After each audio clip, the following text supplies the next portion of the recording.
However, exerting good self-control is not without a cost. Just like there is no free lunch, there is also no free self-control activity.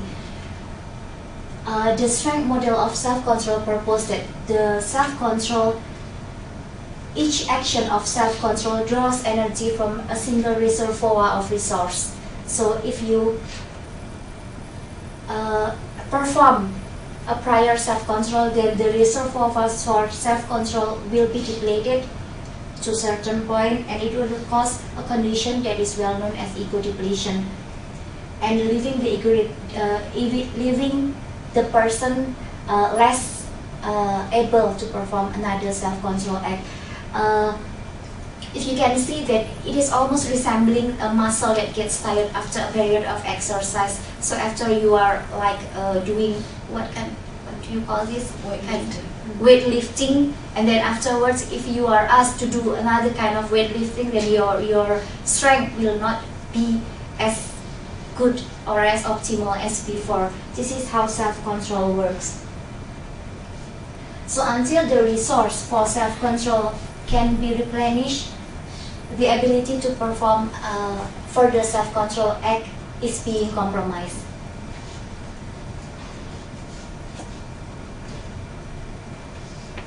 Okay, the laboratory test for self-control is quite simple actually.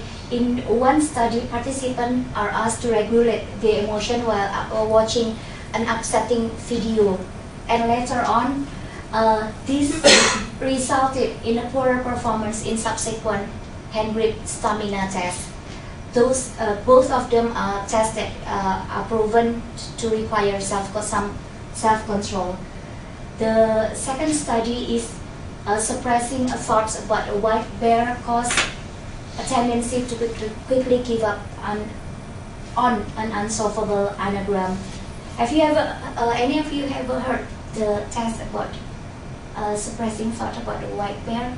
So in this test, participants are simply asked to not to think about a white bear. So the more we are not asked not to think about something, the more we will think about it. And this requires self-control because we are asked to suppress our normal tendency to not think about something. As you can see here, the task that involves self-control can involve many domains of our activity, starting for emotional, physical, and also cognitive domain. And although the two tasks required to participant are unrelated, but somehow, because self-control requires energy from a single resource, then it will deplete the same resource.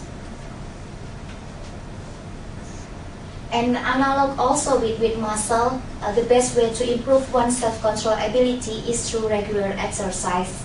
So exercising in one domain, for example, cognitive domain, we discipline ourselves cognitively, will affect our self-control ability in other domains such as emotional domain. In order to improve self-control, this is what research have found.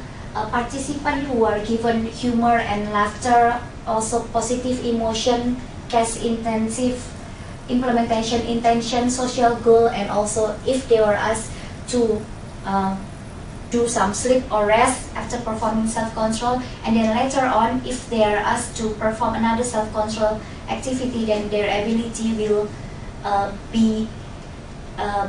will come back like it was before. However, research has also indicated that none of these variables fully counteract the source for self-control. In other words, because some of these variables are also counterproductive, such as if while performing monitoring railway activity, it's not easy for us to just go to sleep in order to replenish our self-control activity.